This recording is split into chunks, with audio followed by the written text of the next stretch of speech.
Hello everyone, ये है हमारे सैम्पल पेपर सीरीज का पार्ट 2 जिसमें मैं लेकर आई हूँ बायोमोलिक्यूल्स के 15 एमसीक्यूज। तो चलिए बिना टाइम वेस्ट करे हम अपने क्वेश्चंस को शुरू करते हैं।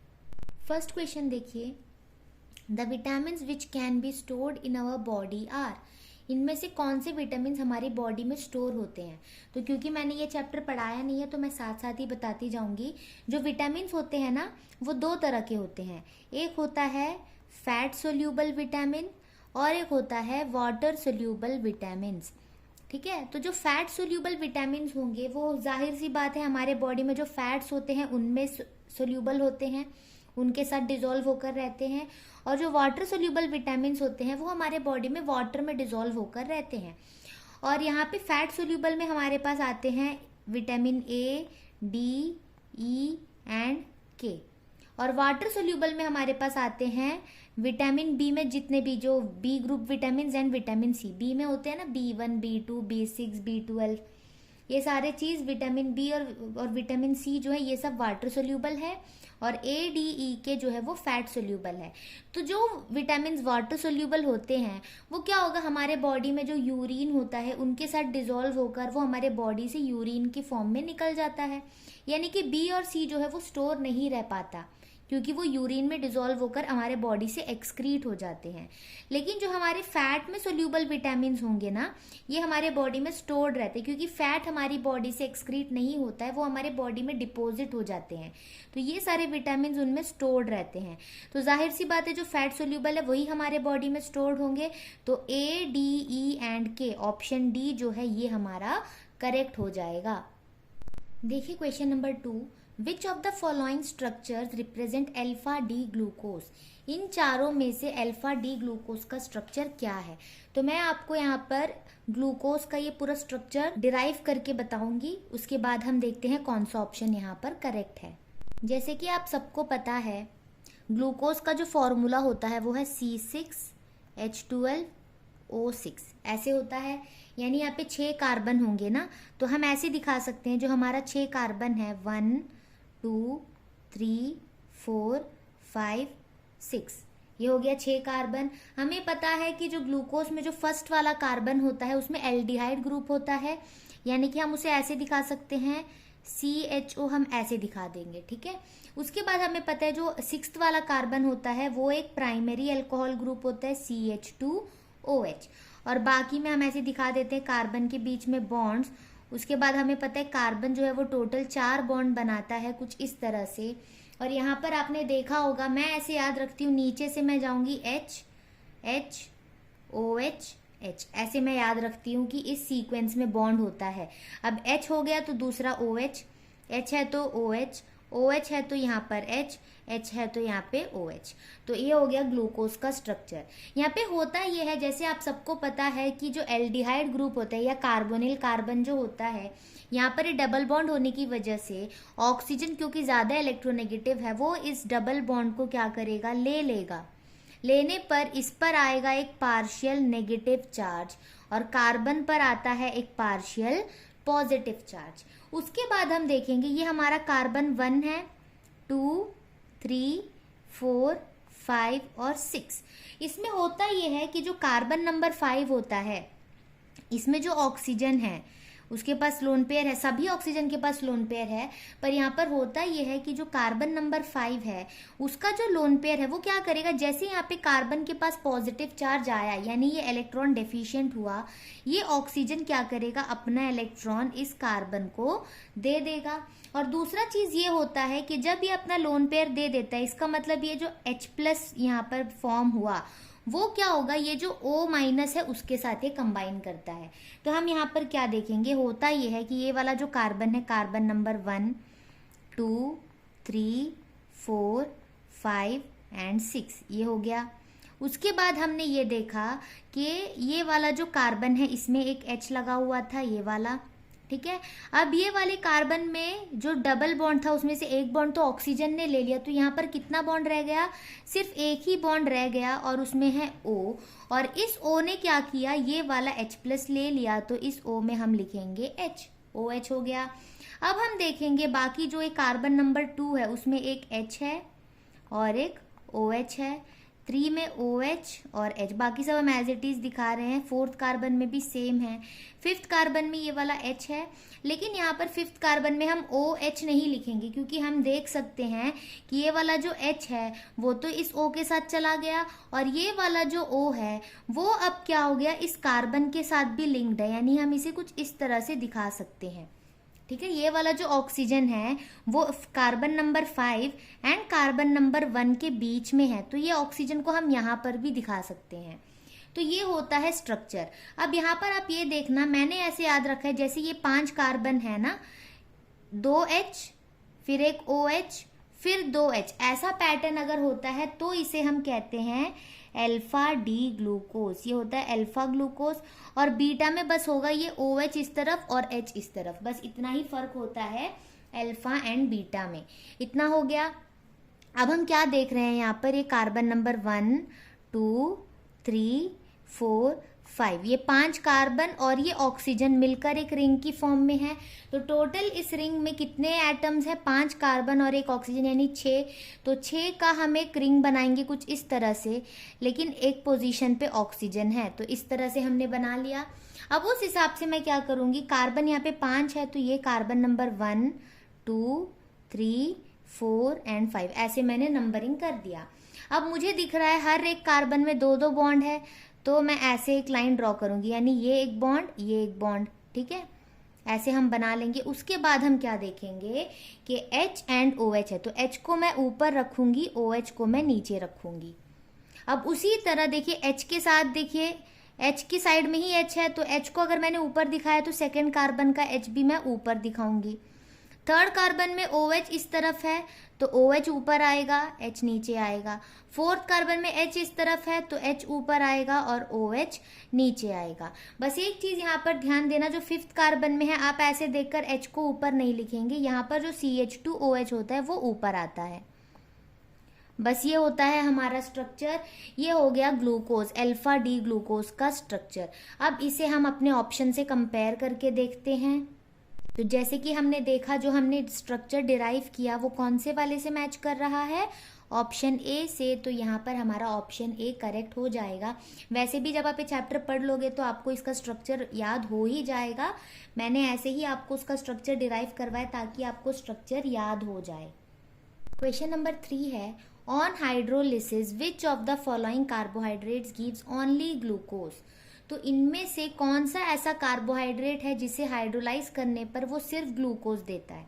तो हम यहाँ पर देखेंगे कि जो माल्टोज, सुक्रोज और लैक्टोज है, ये तीनों ही हमारे क्या है, डाइसैकेराइड। क्या है ये, डाइसैकेराइड, यानी कि इनको अगर हम हाइड्रोलाइज करें तो ये 2 मोनोसैकेराइड देते हैं, यानी ये 2 मोनोसैकेराइड से बनते हैं। ठीक है, अब हम देखते हैं जो गैलेक्टोज है ये खुद एक मोनोसैकेराइड है, यानी इसका हाइड्रोलाइसिस नहीं होता है। आपने पढ़ा होगा जो हमारे मोनोसैकेराइड्स होते हैं वो हाइड्रोलाइज नहीं होते हैं, क्योंकि वही सबसे सिंपलेस्ट कार्बोहाइड्रेट होता है। तो ऐसे ही हम समझ लेंगे कि ऑप्शन डी तो नहीं होगा, क्योंकि ये हाइड्रोलाइज ही नहीं होता है। तो ये 3 हाइड्रोलाइज होके जो है 2-2 मोनोसैकेराइड्स देते हैं। तो हमने ये पढ़ रखा है कि जो सुक्रोस होता है ये क्या करता है, एक ग्लूकोज और एक फ्रक्टोज प्रोड्यूस करता है ऑन हाइड्रोलिसिस। तो इसमें तो फ्रक्टोज भी आ गया। लैक्टोज जो होता है वो एक ग्लूकोज और एक गैलेक्टोज प्रोड्यूस करता है हाइड्रोलाइज होने पर। तो यहाँ पर भी गैलेक्टोज आ गया। यहाँ पे पूछे ओनली ग्लूकोज, तो वो है हमारा माल्टोज। माल्टोज में 2 मोल्स ऑफ ग्लूकोज प्रोड्यूस होता है। तो ऐसे हमें हाइड्रोलिसिस प्रोडक्ट अगर याद है तो हम बता देंगे, इसका आंसर है option A. Question number 4, deficiency of which of the following vitamin causes pernicious anaemia. कौन से विटामिन की डेफिशिएंसी से पर्नीशियस एनीमिया होता है। तो आपको इसके लिए जो है विटामिन की डेफिशिएंसी का एक चार्ट है एनसीईआरटी बुक में, वो आपको याद होना चाहिए। मैं यहाँ पर जो भी ऑप्शन है उसके बारे में आपको बता देती हूँ। जो विटामिन B1 होता है ना, इसकी डेफिशिएंसी से जो डिजीज होता है वो है बेरी। क्या होता है, बेरी, जिसका मतलब होता है लॉस ऑफ एपेटाइट, यानी भूख कम लगना और ग्रोथ में रिटार्डेशन आ जाना, ग्रोथ में कमी आना, वो जो है विटामिन B1 की वजह से होता है। तो इससे तो पर्नीशियस एनीमिया नहीं होती है। विटामिन B2 की कमी से जो होता है वो है छीलोसिस। क्या होता है, छीलोसिस। छीलोसिस का मतलब होता है जिनके लिप्स के साइड में जो फिशरिंग वगैरह होती है ना, यानी लिप्स के साइड में कट लग जाना, ये होता है छीलोसिस। इसके अलावा इनमें होता है डाइजेस्टिव डिसऑर्डर। विटामिन B2 की कमी की वजह से एक होगा डाइजेस्टिव डिसऑर्डर, और एक होता है बर्निंग सेंसेशन ऑफ स्किन। ये सारी चीजें होती है विटामिन B2 की डेफिशिएंसी से। और विटामिन B6 की डेफिशिएंसी से होता है कन्वल्जन। क्या होता है? कन्वल्जन। ये क्या होता है? इसमें जो होता है, जो भी पर्सन होगा जिसके बॉडी में विटामिन B6 की डेफिशिएंसी आती है ना, उनका जो मसल होता है वो जो है कॉन्ट्रैक्ट एंड रिलैक्स होने लगता है, जिस वजह से उनकी बॉडी शेक होने लगती है, और उस वजह से जो है अनकॉन्शियसनेस भी हो सकता है। जैसे आपने देखा होगा, जैसे फिट्स वगैरह होती है ना, बॉडी शेक होने लगता है और वो गिर जाते हैं, कुछ उसी तरह का होता है कन्वर्जन, जो विटामिन B6 की डेफिशिएंसी से होता है। और विटामिन B12 की डेफिशिएंसी से होता है परनीशियस एनीमिया। मैंने आपको ये इसलिए बताया ताकि आप एक बार सुनेंगे तो हो सकता है आपको इन सारे विटामिन की डेफिशिएंसी भी याद हो जाए, इसलिए मैंने आपको सबके बारे में बताया है। तो इसका आंसर है विटामिन B12। क्वेश्चन नंबर 5 देखिए, the pair of bases in DNA are held together by. तो सबसे पहले DNA में कौन कौन से बेसेस होते हैं? Adenine, thymine, guanine and cytosine. ये 4 बेसेस होते हैं डीएनए में। एडेनिन को हम ए से डिनोट करते हैं, थायमिन को टी से, ग्वेनिन को जी से, साइटोसिन को सी से। अब आपने ये पढ़ रखा होगा कि जो डीएनए होता है उसमें एडेनिन एंड थायमिन आपस में बॉन्ड बनाते हैं, ग्वेनिन एंड साइटोसिन आपस में बॉन्ड बनाते हैं, क्योंकि डीएनए जो है वो डबल स्ट्रैंडेड स्ट्रक्चर होता है ना। तो अगर एक स्ट्रैंड कुछ इस तरह से है तो दूसरा स्ट्रैंड ऐसे होगा। तो एक स्ट्रैंड में अगर आपके पास एडेनिन लगा होगा तो उसका जो अपोजिट स्ट्रैंड है वहां पर थायमिन होना चाहिए, तो जाकर इनके बीच में बॉन्ड बनता है।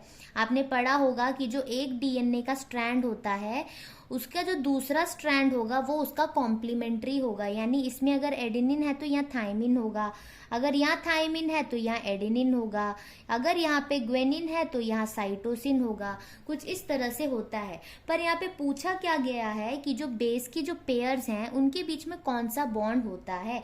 तो आपने अगर डीएनए का स्ट्रक्चर पढ़ा होगा तो आपको पता होगा कि एडेनिन एंड थायमिन के बीच में 2 हाइड्रोजन बॉन्ड्स होते हैं, ग्वेनिन एंड साइटोसिन के बीच में 3 हाइड्रोजन बॉन्ड होते हैं। तो जाहिर सी बात है इनके बीच में कौन सा बॉन्ड होता है?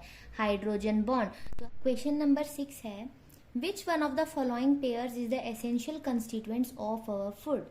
इनमें जो भी ऑप्शंस हमें दिख रहा है ये सब के सब बायोमोलिक्यूल्स हैं, यानी हमारे बॉडी में हमारी बॉडी की ग्रोथ एंड डेवलपमेंट के लिए सबकी जरूरत हमें पड़ती है। बट नॉर्मली जो हम फूड कंज्यूम करते हैं ना उसमें जनरली होता क्या है, आप सबको पता है। आप जो भी फूड कंज्यूम करते हैं उसमें प्रोटीन्स एंड कार्बोहाइड्रेट्स एसेंशियल होता है। तो हमारा एसेंशियल कंस्टिट्यूएंट ऑफ फूड क्या होगा यहाँ पर? Proteins and carbohydrates. इसमें कोई शक है नहीं, क्योंकि जो भी फूड्स हम कंज्यूम करते हैं उसमें जनरली फाइबर्स होने चाहिए। फाइबर्स हमें मिलते हैं कार्बोहाइड्रेट्स से, और प्रोटीन्स भी बहुत जरूरी होता है हमारे फूड में। तो ये दोनों हमारे एसेंशियल कंस्टिट्यूएंट ऑफ फूड हैं।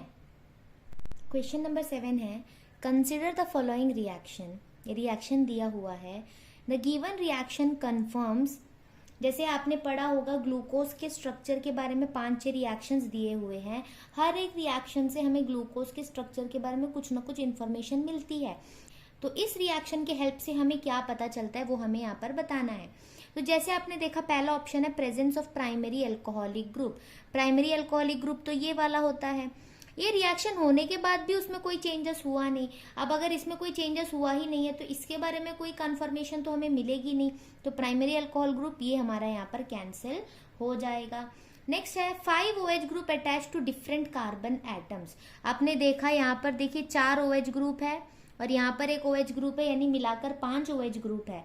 पर वो 5 OH ग्रुप यहाँ पर भी इंटैक्ट है, उसमें कोई चेंजेस नहीं आया। तो 5 OH ग्रुप के बारे में भी यहाँ कोई इंफॉर्मेशन नहीं मिल रही है।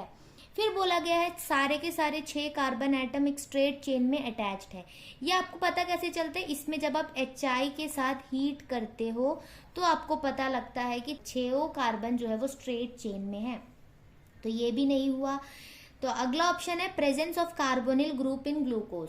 ग्लूकोज में जो कार्बोनिल ग्रुप है उसका हमें कंफर्मेशन मिलता है। तो जैसे आपने देखा CHO में जनरली होता क्या है, C डबल बॉन्ड OH, ये जो ग्रुप होता है ना CO, इसे हम कहते हैं carbonyl group.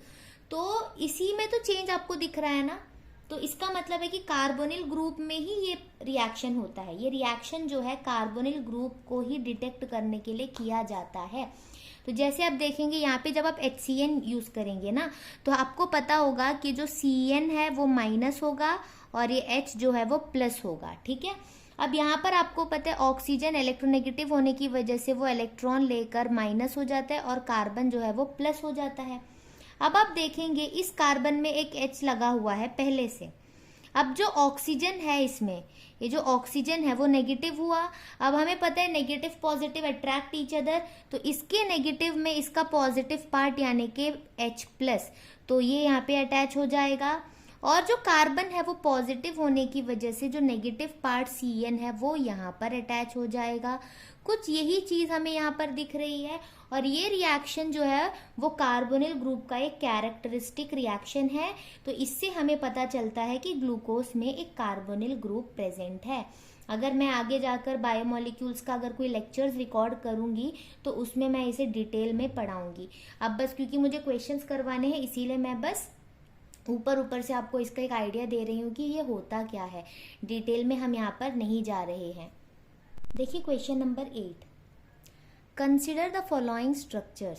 Structure number 1, structure number 2, identify 1 and 2 and mark correct option. तो जैसे कि आप देख सकते हैं ये जो आपको दिख रहा है ये एक शुगर है। ये जो पूरा पोर्शन है ये क्या है, शुगर है। और यहाँ पर आप देख सकते हैं शुगर में यहाँ पे 1 लिखा हुआ है, यानी कार्बन नंबर 1 है। और यहाँ पे 5 लिखा हुआ है, तो ये 5th कार्बन है। तो ये 1 2 3 4 5। तो आपने ये पढ़ा होगा कि जो शुगर होता है उसकी अगर 1 पोजीशन में बेस अटैच्ड हो तो इस यूनिट को हम कहते हैं न्यूक्लियोसाइड। तो न्यूक्लियोसाइड एक यूनिट है किसका, शुगर एंड 1 पोजीशन में बेस का। शुगर एंड बेस का जो यूनिट होता है उसे हम कहते हैं न्यूक्लियोसाइड। ठीक है, तो ये हो गया न्यूक्लियोसाइड। अब यहाँ पर हम देखेंगे ये हमारा जो है शुगर है। शुगर का जो 1 पोजीशन है उसमें बेस लगा हुआ है, ये तो हो गया न्यूक्लियोसाइड। लेकिन जो 5 पोजीशन है देखो उसमें क्या लगा हुआ है, PO4 2- यानी फॉस्फेट ग्रुप लगा हुआ है। तो आपने ये पढ़ा होगा कि जो शुगर प्लस बेस का जो यूनिट होता है इसे हम न्यूक्लियोसाइड कहते हैं। स्पेलिंग देख लीजिए। उसके बाद क्या होगा, अगर शुगर के साथ बेस एंड फॉस्फेट ग्रुप लगा हो तो इसे हम न्यूक्लियोटाइड कहते हैं। तो इसका मतलब शुगर एंड बेस न्यूक्लियोसाइड होगा। शुगर में 1 पोजीशन में बेस एंड 5 पोजीशन में फॉस्फेट जो होगा वो न्यूक्लियोटाइड होगा, यानी ऑप्शन ए इज करेक्ट। देखिए question number 9, glycogen is a polymer of alpha D glucose stored in the. हमें ये बताना है कि जो ग्लाइकोजन होता है वो कहाँ पर स्टोर्ड होता है।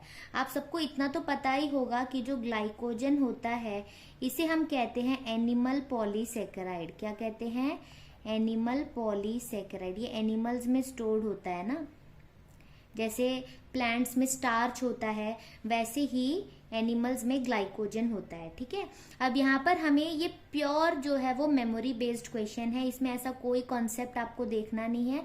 आपको याद होना चाहिए कि जो ग्लाइकोजन है वो ब्रेन, लिवर एंड मसल्स में स्टोर्ड होता है। तो यही इसका आंसर होगा। इसमें कोई ऐसा कॉन्सेप्ट नहीं है, आपको बस ये 3 जगह याद रखनी है कि एनिमल्स के ब्रेन में, लिवर में और मसल्स में ग्लाइकोजन स्टोर्ड होता है। और जब उन्हें एनर्जी की जरूरत पड़ती है तो वो क्या करते हैं, ग्लाइकोजन को ब्रेक करके ग्लूकोज फॉर्म करते हैं। और जैसे आप सबको पता है कि ग्लूकोज रेस्पिरेशन में इन्वॉल्व होता है और उससे एनर्जी प्रोड्यूस होती है, तो उस तरह से वो ग्लूकोज की हेल्प से फिर एनर्जी प्रोड्यूस कर देते हैं। तो ये आपको याद करना है। देखिए question number 10, arrange the following in order of increasing complexity of chemical structures. इनके स्ट्रक्चर्स की कॉम्प्लेक्सिटी के इंक्रीजिंग ऑर्डर में, यानी जो लेस कॉम्प्लेक्स होगा उसे हम पहले रखेंगे और जो ज्यादा कॉम्प्लेक्स होगा उसे हम आखिर में रखेंगे। ठीक है, कॉम्प्लेक्सिटी के ऑर्डर में हमें रखना है, वो भी इंक्रीजिंग। तो हम पहले देखते हैं कि जो फ्रक्टोज होता है ये मोनोसेकेराइड होता है। मैं आज बहुत गलत लिख रही हूँ स्पेलिंग। मोनोसेकेराइड होता है, और मोनोसेकेराइड में फ्रक्टोज का फॉर्मूला होता है C6H12O6। और जो स्टार्च होता है ये एक पॉलीसेकेराइड होता है, और इसका जो फॉर्मूला है वो है C6H10O5 वोल एन टाइम्स। यानी यहाँ पे कोई फिक्स नहीं है, यहाँ पे बहुत लंबा सा चेन होता है। और जो माल्टोस है ये जो है एक डाइसेकेराइड है, और इसका फॉर्मूला है C12H22O11। ठीक है, अब आप अगर ध्यान से देखेंगे, क्योंकि ये मोनोसेकेराइड है तो इसका स्ट्रक्चर सबसे सिंपल होगा। ठीक है, तो इसकी कॉम्प्लेक्सिटी सबसे कम होगी।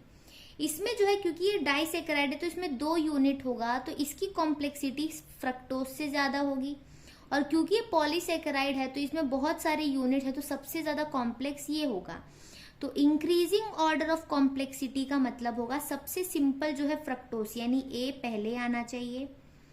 सेकेंड कौन है इसमें से कॉम्प्लेक्स? डाइसेकेराइड, जो कि है सी, और सबसे ज्यादा कॉम्प्लेक्स है बी। तो यहाँ पर हमारा आंसर होगा ACB।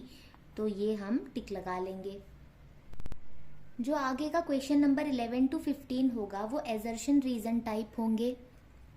अब उसमें जो है मैं अलग अलग से बार बार आपको ऑप्शंस लिख के नहीं दूंगी। 4 जो ऑप्शन है वो मैंने यहीं पर लिख लिया है। बहुत बच्चे ना एजर्शन रीजन में ही कंफ्यूज हो जाते हैं। तो सबसे पहले आपको करना ये है ना, एजर्शन रीजन टाइप क्वेश्चन आपको दिखे तो सबसे पहले ना आप ट्रू एंड फॉल्स जैसे करते हैं वैसे करिए। आपको एक स्टेटमेंट एजर्शन का दिखेगा, एक स्टेटमेंट आपको रीजन का दिखेगा। आप पहले ये करिए कि आप देखिए एजर्शन ट्रू है या फॉल्स है। सिमिलरली आप देखेंगे रीजन वाला स्टेटमेंट ट्रू है या फॉल्स है। अगर आपको ये दिखे कि एजर्शन ट्रू है और रीजन फॉल्स है तो आपका ऑप्शन सी करेक्ट हो जाएगा। अगर आपको लगे कि एजर्शन फॉल्स है और रीजन ट्रू है तो आपका ऑप्शन डी करेक्ट हो जाएगा। लेकिन अगर आपको दोनों ही ट्रू लगे, दोनों ही जो स्टेटमेंट है दोनों ही करेक्ट है, तो फिर आपको दोबारा ये चेक करना होगा कि जो रीजन वाला स्टेटमेंट है क्या वो इसे एक्सप्लेन कर रहा है, क्या वो इसका परफेक्ट रीजन है। अगर ऐसा है तो ऑप्शन ए में आप टिक लगाएंगे। लेकिन मान लीजिए अगर दोनों ही ऑप्शन करेक्ट हैं पर जो रीजन है वो कुछ और ही स्टेटमेंट दे रहा है, इससे उसका कोई लिंक नहीं है, तो आप कहेंगे कि ऑप्शन बी यहाँ पर करेक्ट हो जाएगा। तो चलिए क्वेश्चंस के थ्रू हम इसे और अच्छे से समझेंगे। क्वेश्चन नंबर 11 देखिए, इसमें जो एजर्शन दिया हुआ है, enzymes are very specific for a particular reaction and for a particular substrate. यानी कि जो एंजाइम्स होते हैं वो एक पर्टिकुलर रिएक्शन के लिए स्पेसिफिक होता है। यानी एक एंजाइम 2 या 3 रिएक्शन को कैटेलाइज नहीं कर सकता, ये बिल्कुल करेक्ट है। हर रिएक्शन के लिए एक पर्टिकुलर एंजाइम होता है, यानी एंजाइम्स जो होते हैं वो स्पेसिफिक होते हैं, एक रिएक्शन के लिए भी और सबस्ट्रेट के लिए भी। जैसे आपने पढ़ा होगा कि जो एंजाइम्स होते हैं, एंजाइम्स में ना कैविटीज होती हैं। अब मैं जैसे मान लो कुछ इस तरह से अगर मैं कैविटी ड्रॉ करूं, तो जिस भी सबस्ट्रेट का स्ट्रक्चर या इसका कॉम्प्लीमेंट्री होगा कुछ इस तरह से, अगर ऐसे होगा तो हम क्या करेंगे, अगर दोनों को पास लाएंगे तो ये एग्जैक्टली इसमें फिट हो सकता है, तब जाकर रिएक्शन कैरी होती है। तो हम बोल सकते हैं कि जिस भी सबस्ट्रेट का स्ट्रक्चर एंजाइम का कॉम्प्लीमेंट्री होता है वही सिर्फ इसमें अटैच हो सकता है और वही इसमें रिएक्शन फॉरवर्ड करवा सकता है। तो एंजाइम्स जो होते हैं वो बहुत ज्यादा स्पेसिफिक होते हैं। तो एजर्शन वाला स्टेटमेंट तो हमारा ट्रू हो गया। ठीक है, अब अगला आपको देखना है रीजन। रीजन में देखिए क्या बोला है, एंजाइम्स आर बायो कैटेलिस्ट। आप सबको पता है एंजाइम्स जो होते हैं वो कैटेलिस्ट की तरह बिहेव करते हैं और वो जनरली हमारे बॉडी में जो रिएक्शंस होते हैं उनको कैटेलाइज करते हैं, इसलिए उन्हें हम बायो कैटेलिस्ट भी कहते हैं। तो रीजन वाला स्टेटमेंट भी ट्रू हो गया। मैंने आपको क्या बोला, जब आपको लगे कि दोनों ही स्टेटमेंट करेक्ट है तो आपको ये चेक करना है कि जो रीजन वाला स्टेटमेंट है क्या वो इसका प्रॉपर रीजन दे रहा है। नहीं, यहाँ पर बोला है वो स्पेसिफिक है, बट वो क्यों स्पेसिफिक है वो वाला स्टेटमेंट थोड़ी ना है ये। यहाँ पर तो अलग ही एक स्टेटमेंट दे दिया कि ये बायोकैटेलिस्ट है, तो यानी कि दोनों करेक्ट तो है, बट ये इसका करेक्ट एक्सप्लेनेशन नहीं है। तो ये हमारे कौन से ऑप्शन में आपको दिख रहा था? ऑप्शन बी में, यानी कि assertion and reason are true but reason is not the correct explanation of assertion. तो आपका ऑप्शन बी यहाँ पर करेक्ट हो जाएगा। क्वेश्चन नंबर 12 का एजर्शन देखिए, all naturally occurring amino acids except glycine are optically active. यानी जितने भी नेचुरली अकरिंग एमिनो एसिड्स हैं सभी ऑप्टिकली एक्टिव हैं एक्सेप्ट ग्लाइसिन, यानी ग्लाइसिन सिर्फ ऑप्टिकली इनएक्टिव है। ग्लाइसिन जो है ना सबसे सिंपलेस्ट एमिनो एसिड है। जैसे आपको पता होगा कि जो एमिनो एसिड होता है, एमिनो का मतलब है इसमें NH2 ग्रुप होगा और एसिड यानी इसमें COOH ग्रुप होगा। तो हम देखेंगे कि जो हमारा ग्लाइसिन होता है उसमें एक COOH ग्रुप भी है, एक NH2 ग्रुप भी है इस कार्बन में, और इसमें 2 H लगे हुए हैं बाकी के, ठीक है, ऐसे होगा। अब हम यहाँ पर ये देखेंगे जिस भी कंपाउंड में ना ये जो कार्बन होगा उसमें चारों एटम्स डिफरेंट होने चाहिए, चारों ग्रुप डिफरेंट होने चाहिए। अगर 4 डिफरेंट ग्रुप्स होंगे तो ये ऑप्टिकली एक्टिव होगा। लेकिन यहाँ पर जैसे हम देख सकते हैं कि 2 हाइड्रोजन यहाँ पे हमें दिख रहा है जो कि सेम है, तो ये ऑप्टिकली एक्टिव नहीं होंगे। या फिर हम इसे ऐसे भी कर सकते हैं, जैसे मैंने आपको कोऑर्डिनेशन कंपाउंड्स में ऑप्टिकल आइसोमेरिज्म पढ़ाया था, वहां पर हमने क्या देखा था, अगर हम किसी का मिरर इमेज ड्रॉ करें तो मिरर इमेज में होता यह है कि ऊपर जो है वो ऊपर ही रहता है, नीचे जो है वो नीचे ही रहता है, बट जो राइट में था वो अब लेफ्ट में आ गया और जो लेफ्ट में था वो राइट में आ गया। अब मिरर इमेजेस जो है वो एग्जैक्टली सिमिलर है, अगर मैं उठाकर इसके ऊपर रखूं तो ये तो सुपर इम्पोज कर जाएगा, और जो सुपर इम्पोज करते हैं वो कभी भी ऑप्टिकली एक्टिव नहीं होते हैं। यानी कि ये कंफर्म हो गया कि जो ग्लाइसिन है ये ऑप्टिकली इनएक्टिव है। लेकिन इसके अलावा अगर और कोई एमिनो एसिड हम ले तो वहां पर क्या होगा, H की जगह ना कोई और एल्काइल ग्रुप होगा, तो उस वजह से क्या होगा, वो ऑप्टिकली एक्टिव होगा, क्योंकि चारों ग्रुप क्या हो गए, अब डिफरेंट हो गए। ठीक है, ऐसे आपको देखना होता है। तब आप क्या करोगे, अगर इसका मिरर इमेज बनाओगे तो ये R यहाँ पर आएगा, और जब इसे आप सुपर इम्पोज करवाओगे तो ये वाला R H के ऊपर जाएगा और ये H R के ऊपर जाएगा, यानी सुपर इम्पोज नहीं कर रहा है। तो बाकी के सारे एमिनो एसिड्स ऑप्टिकली एक्टिव हैं एक्सेप्ट ग्लाइसिन, यानी कि हमारा जो एजर्शन है ये ट्रू स्टेटमेंट है।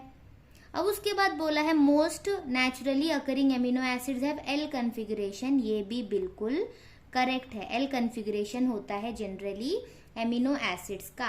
तो आपने देखा दोनों ही स्टेटमेंट ट्रू है, बट क्योंकि यहाँ पर जो है हमें ऑप्टिकल एक्टिविटी के बारे में बोला गया था और यहाँ पे L कन्फिगरेशन बोल दिया गया, अब दोनों आपस में लिंक्ड तो है नहीं, यानी कि एजर्शन एंड रीजन दोनों ही ट्रू है, पर ये इनका करेक्ट एक्सप्लेनेशन नहीं है। तो इसका आंसर हो जाएगा ऑप्शन बी, यानी कि दोनों सही है पर रीजन जो है वो एजर्शन का करेक्ट एक्सप्लेनेशन नहीं है। देखिए एजर्शन दिया गया है Tollens reagent, Benedict solution and Fehling solution are reducing agents. लेकिन आपने ये पढ़ रखा है कि ये सब तो ऑक्सीडाइजिंग एजेंट्स है, माइल्ड ऑक्सीडाइजिंग एजेंट्स, यानी कि जो एजर्शन वाला जो स्टेटमेंट है ये हो गया हमारा फॉल्स। तो यहीं से आप लिख सकते हैं ऑप्शन डी, यानी assertion is false and reason is true. अब आप बोलेंगे रीजन ट्रू है, ये हमें कैसे पता, क्योंकि जब ये फॉल्स हो गया हमारे पास तो ऐसा कोई ऑप्शन ही नहीं है कि दोनों ही फॉल्स है, तो ऑब्वियसली ये हमारा ट्रू ही होगा। तो समय बचाने के लिए आप ये कर सकते हैं, पर हम इसे चेक कर लेते हैं। जो माइल्ड ऑक्सीडाइजिंग एजेंट्स हैं जैसे कि क्लोरीन या ब्रोमीन वाटर, वो ग्लूकोज को ग्लूकोनिक एसिड में कन्वर्ट करता है, ये बिल्कुल सही है।